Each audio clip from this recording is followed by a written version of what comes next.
Griffin, catch him. Throw your bow down. Catch him. Catch him. Catch him.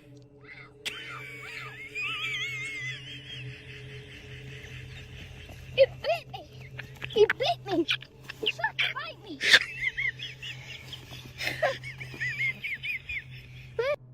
Insanity incoming. A user shared a disturbing clip titled "Bend That Corner." Late in the day in the Australian outback, a trucker driving along a tight forest road stopped when he saw another vehicle on the shoulder. As he approached, the reason became clear. A large tree had fallen across the roadway. While the drivers were talking, they had no idea what lay just behind the bend.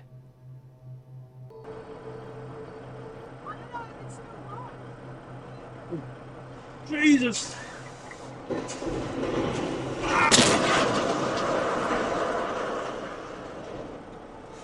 Suddenly, a massive semi rounded the blind curve and collided with the stopped vehicles. You can hear as the truck smashes into the car. Miraculously, the woman avoided being struck. I mean, she must have got on her horse and took off running. Good for her. I mean, did you see that semi? Its tires were locked up. There was nothing stopping that thing. It rolled over that log like it wasn't even there.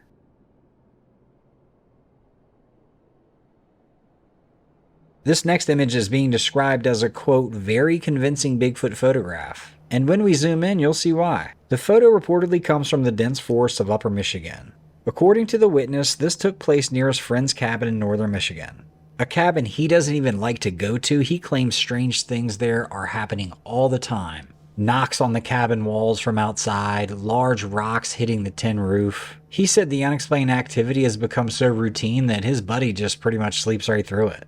And while he'd have to double back and ask his buddy, he's pretty sure that his friend caught a Bigfoot on a trail camera. Well, what the heck are you waiting for? The owner, the following day in roughly the same location, went for a walk with his dog. As soon as they stepped foot near this area, the dog locked up, completely stopped, started whimpering, visibly agitated. Something in the brush on the left moved and the dog went into attack mode. Startled, that's when the man pulled out his phone and noticed what he describes as a Sasquatch-like head peering out from behind some bushes. He's the first to tell you it doesn't look especially compelling at first, but the details become much clearer once you zoom in. Behind the fallen branch, an ape-like face appears visible. The fur's brown, short, the eyes, nose, and mouth can be made out distinctly. At first take, you say, yeah, I'm looking at a big gorilla, well, or some other primate. Then you snap out of it and realize you're in Michigan. No known primate species there. Anyhow, the guy that sent this photo in, coupled with the earlier trail camera picture, he is convinced that this is Bigfoot. He also points out, and he's not wrong, that reported Bigfoot sightings are fairly common in this part of Michigan especially. He believes that adds weight to the claim. And I gotta say, this one is intriguing. I mean, it's definitely interesting. Could be pareidolia, but I'll tell you what, if I'm walking through the woods and I glance over and see that, I'm doing a double take. And if I have my dog and he just starts barking, I mean, you just might as well start shooting. In November of 2022, a Michigan bow hunter named Brendan Fitzpatrick was sitting alone inside his hunting blind, patiently waiting for a deer to step into view. Without warning, he was startled by a voice he didn't recognize. When Brendan looked outside to see who it was, he found himself staring down an angry man who was aiming an AR-style rifle directly at him. Brendan immediately tried to explain what he was doing there, but the man showed no interest in listening and grew increasingly aggressive. I'm out there right now. All right. But I just want to show you kind of why we're here. We pay good money to hunt this property. We've been hunting it for years. No, you ain't been moving for years. I've been here 8 years. Do you live on this property right here? Sir, you're not listening to me. I'm not. I just want to talk to you. I'm sorry. The man ordered Brendan to put down his phone and made statements that sounded like thinly veiled threats. Put your phone down. You have an AR in front of me. I'm scared. Put your phone down. Dude, I'm scared as now. Okay, well, it's going to be more scary. Are you attacking me? No, sir. No, sir. No, sir. I'm hunting. I'm hunting with... Drop your phone. Oh, my God. Phone. Sir, Listen to me. I'm bow hunting. I don't have any guns on me. Throughout this encounter, he repeatedly asked, "Are you attacking me?" Despite Brendan remaining calm and fully cooperative, the way it came across felt less like fear and more like the guy was trying to manufacture some type of justification to use force and later claim self-defense or something. That part sketched me out. Throughout the confrontation, he continued pointing the gun at Brendan while demanding he leave the area, all while threatening with both the weapon and a hostile-sounding dog if he came any closer. Brendan calmly explained that he wasn't trespassing and that the land was legally leased for bow hunting, a lease his family has maintained for several years. Even after hearing this, the man refused to back down and continued attempting to intimidate him. What unsettled Brendan even more was that the man refused to give his name or identify himself in any way, making it clear he had no interest in resolving the situation peacefully. And listen to this. The encounter takes an even darker turn when the man referenced Chai Vang. This guy was responsible for killing 6 people and injuring 2 others during a hunting incident in 2004. That type of implication is just chilling. By invoking that name, the man appeared to be suggesting he was capable of doing something similar if Brendan didn't do as he says. Despite the escalating tension, Brendan managed to stay composed and avoided further provoking this guy, ultimately leaving the encounter unharmed. But there's more. Afterward, Brendan attempted to press charges. However, law enforcement reportedly told him there wasn't enough evidence to pursue a criminal case and declined to take further action. And yes, still not the end of the situation. Nearly a year later, in November of 2023, Brendan's brother encountered the same man while hunting in the same area. Remembering the previous event, he positioned his tree stand more than 150 yards away from where Brendan had been confronted. Despite that precaution, the man allegedly became even more hostile and opened fire without issuing any warning.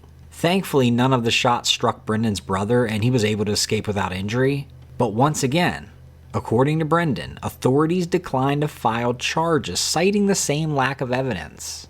They're not even going to talk to this guy. Online, many people have speculated that the individual may have local connections protecting him from consequences, allowing him to repeatedly threaten hunters without repercussions.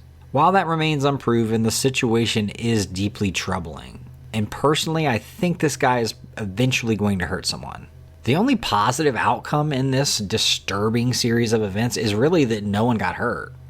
And I guess that Brendan and his brother still like to hunt. But this guy, he just sounds like classic bully, loser, clown, sissy wuss. A man named Ronald was traveling along a quiet stretch of roadway in West Virginia when, without warning, 7 trees suddenly toppled almost at the same time right in front of his vehicle. He just sat there frozen for a split second, stunned by what he'd just witnessed, before instinctively slamming the truck into reverse. He had his wits about him because downed power lines were visible nearby, sagging and unstable. They were threatening to collapse at any moment. It's wild to think that, had Ronald been driving just slightly faster, those trees topple right on top of him. And I have to say, if you're caught in the center of that fall, I don't know that you survived that.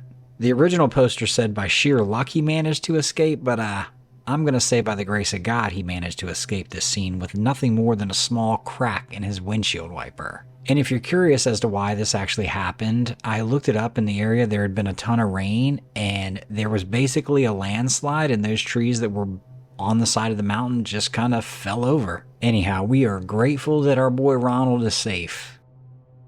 A newly surfaced Bigfoot video coming straight out of Texas. Footage was uploaded on August of 2025 and was captured by a security camera mounted behind a witness's home. The camera overlooks his backyard and part of his neighbor's yard, which is actually where the sighting appears to take place. According to the uploader, the clip was sent in, but there's not a ton more information. As the video plays, we can hear a dog react immediately as a large upright figure appears in the yard. The dog freezely, clearly keying in on whatever it's seeing. Now, when the footage is zoomed in, you can see the figure looks unusually tall and broad. And yeah, it appears to be covered in dark fur. I can't tell if my eyes are playing tricks on me, but the posture seems slightly hunched and the head looks a little more rounded than the normal human head. Because the footage was recorded at night and zoomed in from a distance using a security camera, many of the details aren't sharp, but skeptics have suggested it could simply be a person, possibly someone very large. Well, thank you, Sherlock Holmes. However, the witness claims that this happened late at night in a rural area. There would be no reason for anyone to be walking through the yard at that hour, especially where this was. Others question whether it could be the neighbor himself, but the OP is like, no, you don't think I asked the neighbor if this was him? I mean, the figure's far larger than anyone. It possibly is larger than any human. I don't know. My take is that it's something. I don't think it's human. I'm not saying it's a Bigfoot, but Texas has a long history of Bigfoot sightings, so it's not like we can completely rule that out. What do you guys think? I think you might have something here. Her dog saved her life. Tasha was relaxing in her backyard in Mount Pleasant, Michigan, when she noticed someone creeping up on her house from the river. This guy down here doesn't see me sitting here. And he's trying to creep up. Just like, he has no idea I'm sitting here. He doesn't see me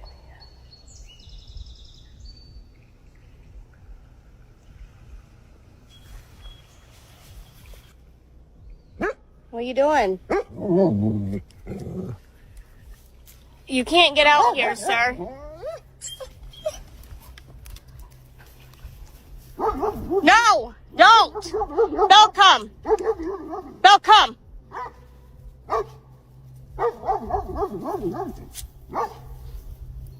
What are you doing?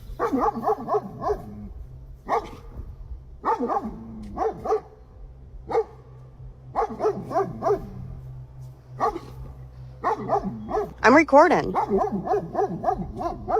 As soon as the man's about to get on her property, Tasha's dog Bella rushes towards him and starts barking in his face. Bella even tries to attack him, but Tasha calls him off. The man freezes in place after being caught and eventually decides that dealing with Bella isn't a good idea, and turns around and leaves. It's unclear what the man's intentions were, whether he was trying to steal one of her boats or was targeting Tasha herself. Thank God Bella was there, because if she wasn't, this could have ended really badly. Look at the tenacity in this mother leopard's eyes. I mean, look at that. Focus. She knows she's in for a rumble, but she doesn't care. Oh,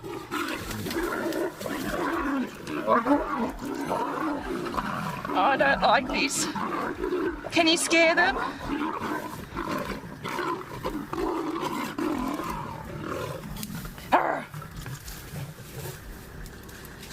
And I'm a little surprised too at how much bigger that female lioness is than she is.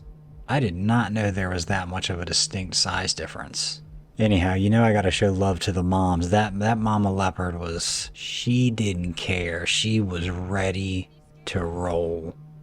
If that doesn't get your adrenaline going, man, you need to find out why. A hunter set up a trail camera near a creek deep in a remote stretch of forest, hoping to capture routine wildlife activity. Well, for weeks, the camera delivered exactly that. Nothing out of the ordinary. But one night in November of this past year, 2025, it recorded something completely unexpected. In the frame, we see a deer standing calmly on the left side of the image. But as you probably noticed, that's not what we're looking at. There seems to be a humanoid figure right behind him. But just behind the deer, only a few feet away, is a figure that looks disturbingly humanoid. The eyes appear to glow, the face looks unsettlingly human, and this thing steals the show. And you can't help but be drawn right to it. Another thing that's confusing is the deer's behavior. It doesn't bolt, it doesn't even move, it doesn't seem to really care. It doesn't take off and run, it doesn't even appear to notice, or at least be alarmed. It's standing there as if it's all alone. That alone raises another question. Does the deer not even perceive that the figure's there? Could it be so accustomed to it that it no longer reacts? Some theorists suggest that this could be a Sasquatch using some form of concealment, either natural camouflage or something more extreme. There are long-standing claims that Bigfoot-like creatures can partially obscure themselves, blending into their surroundings in ways that confuse both animals and humans. Others take it even further, proposing that these beings may slip between physical states, briefly visible only under certain conditions, like infrared trail cameras. Here's another possibility that doesn't get talked about enough. What if this isn't a physical creature at all? Some researchers believe certain forests may produce environmental effects, electromagnetic anomalies or infrasound, That can create visual distortions or even momentary apparitions on digital sensors. That could explain why the camera sees something the deer seemingly ignores. There's also the chance that this is neither Bigfoot nor a technical anomaly, but something else entirely. An unknown nocturnal animal, or even a forest spirit tied to the land itself, appearing in a way we don't yet understand. Whatever the case may be, one thing is hard to dismiss is the figure doesn't look staged. It doesn't resemble a costume or look like any type of manipulation. So what do we think we're actually looking at here? A hidden predator, a cloaked observer, something non-physical? And seriously, why does the deer remain so calm? Well, this isn't something you see every day. A man in a rural town whips out his phone and starts recording when he sees this person walking down the road.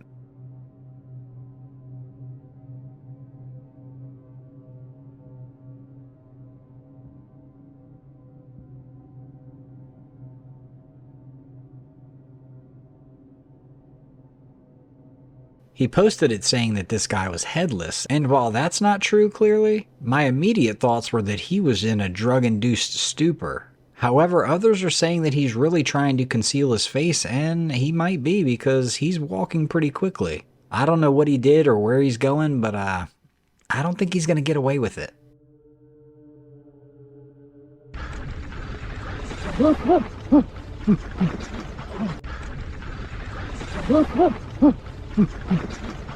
Is this real? I mean, is this real?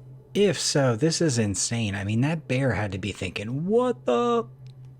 Think about this really quickly. You're out mountain biking one day, you smash into a bear on a trail, and you don't have it on film, and you go home and you try to tell people about it. Everyone's like, yeah, sure you did, bud. Yep, sure you did. Slammed right into the side of it, did you? Yeah. And he just scampered away? Yeah. Okay. Unbelievable. Now, you guys will probably all in the comments tell me that this is AI.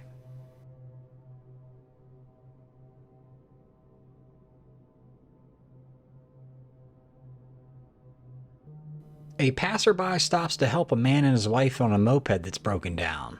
And before he can even get out of his vehicle, all hell breaks loose. Check out this recording he took.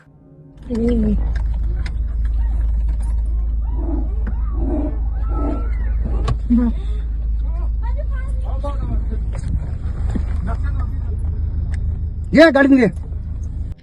The video abruptly cuts off, and honestly, we don't know if they made it out safely. I'm just going to assume they did.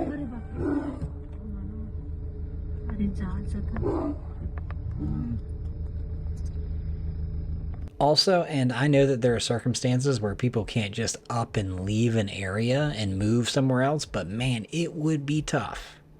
It would be tough to live in an area where lions or tigers or any other massive cat predator like that is just lurking on the sides of roads. Do we have any listeners that are from countries where this is kind of commonplace? Man, I would love to hear about that. Two mountain bikers were riding through Slovakia when a bear suddenly burst through the tree line.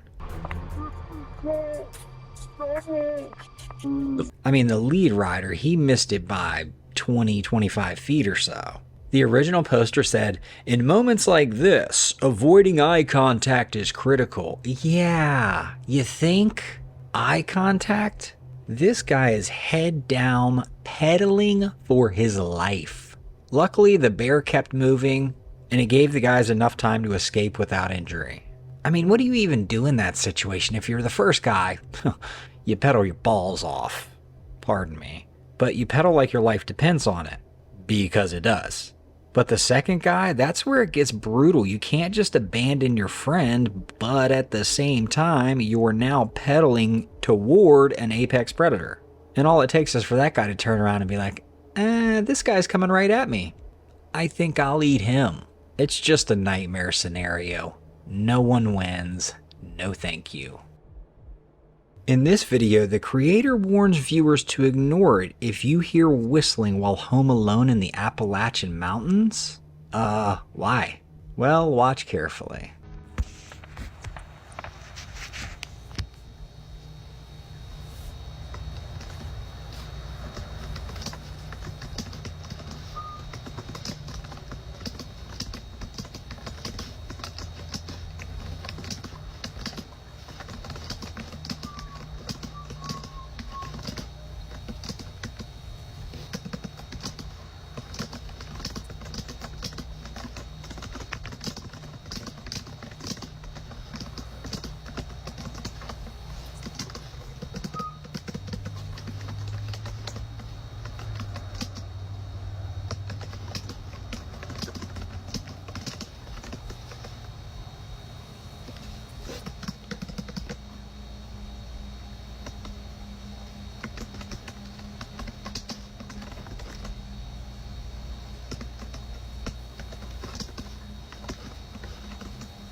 Oh, heck no. Honestly, I'm not into that. I can't believe how calm she remains. Just click-clacking away, not showing any fear. So what do you think? Is the whistle actually real, or is this an intentionally staged sound? Or could this be intentionally staged, meant to just unsettle everyone? Another possibility, I mean, heck, she could be the one whistling and we can't really tell. I don't know, it's a creepy clip for sure, but I need someone to dig on that. 3 bear cubs attempted to climb up after their mother, but one of them slid on back down. With a vehicle parked nearby filming, the mother bear clearly did not like that. The car was, but this is why you keep your distance from cubs. I mean, it's critical. You can tell mom's feeling a little anxious. I feel like if that little cub would have made it up there, they would have just gone on about their way, but the anxiety kicked in and mom was like, okay, let me show these people what time it is. She's massive. I mean, she charged straight at that car, zero hesitation. It's the end of deer season in rural Minnesota. Dell is hunting alone on his cousin's land, an old car lot, a ravine, a cornfield, and 3 thick rows of pines they planted 20 years ago. Dell's already tagged a buck and a doe and is out on a last chance extra doe hunt. His cousin stayed home because of the cold, so Dell bundles up, heads out 2 hours before sunrise, and tucks himself into the pines. The snow has a hard, icy crust, perfect for hearing anything move. After about an hour in the dark, he hears crunching. At first, he thinks deer are snacking on corn early. Then he realizes the pattern is off. It sounds like walking, and not on 4 legs, on 2. His first thought is that his cousin is stomping in from the left side. He was glad he decided to join him, but if he doesn't shut up, he's going to wreck the hunt. As soon as the steps get closer, they pause, change direction, then move again through the corn. Dell's thinking, what is this guy doing? He can't see anything yet, just tree silhouettes against the black sky, but the sound has him annoyed and on edge. The wind is ripping from right to left, so whatever's out there can't smell him. The steps head toward the last pine on his left. He raises his shotgun, ready to drop the barrel on whatever steps out. Deer or idiot cousin. Then it appears. At first, it's just a dark mass moving in front of darker tree shapes. But as his eyes adjust, Dell notices something that completely scrambles his brain. Deer heads. Not on the ground, but bouncing up in the air. From his angle, the treetops on the far side of the field are about 10 feet high, and above that line, silhouetted against the night sky, he can see the necks and heads of 2 does and a buck. They're swaying, like something is walking with them. His mind tries to play it safe. Maybe it's a hunter carrying decoys, but to make that line up, this hunter would have to be about 9.5 feet tall.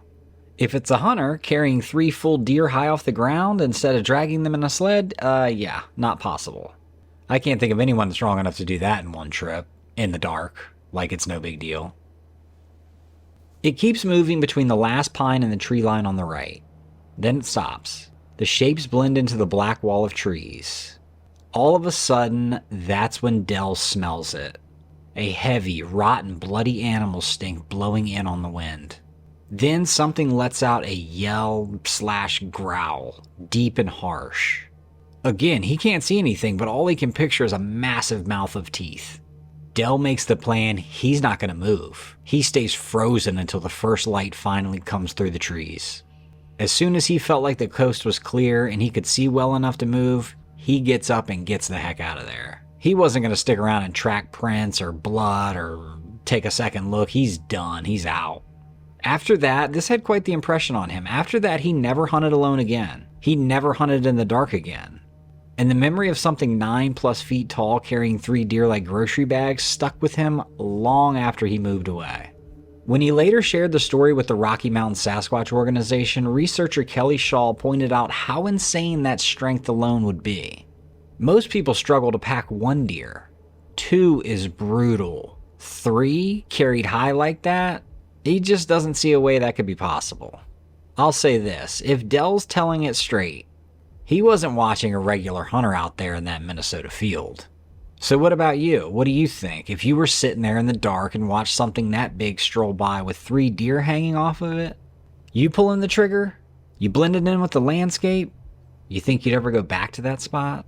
I'd love to know your thoughts.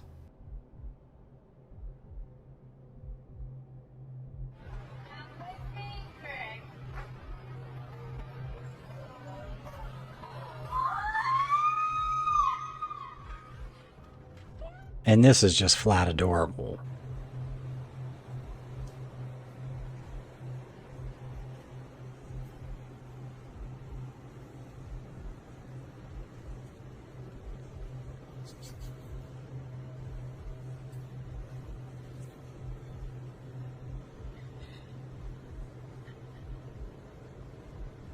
Amen.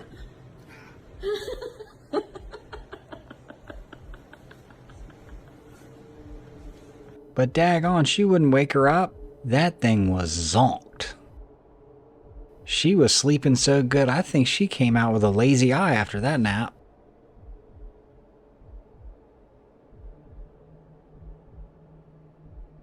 Imagine you're at work in a quarry in Oxfordshire, just scraping away clay. You look down and realize you're standing in the middle of hundreds of dinosaur footprints. Well, that's what happened to a guy at Dewar's Farm Quarry. A worker named Gary Johnson is clearing the quarry floor when he notices strange impressions in the rock. He starts to notice that these aren't random. Over 200 well-preserved dinosaur tracks spread across one surface. He flags it, grabs his boss, and paleontologists show up fast. Leading the team is Dr. Duncan Murdoch from the Oxford University Museum of Natural History. He studies how heavy steps deform wet ground and then harden, locking moments in place. And that's exactly what this site is, a fossilized record of dinosaurs just walking through their day. This specific rock here dates back to the Middle Jurassic. Back then, this quarry was a lagoon edge, soft mud, shallow water. Dinosaurs stepped down, the mud squished and kept the shape, and later layers buried and protected the prints. On that same surface, you get 2 very different track types.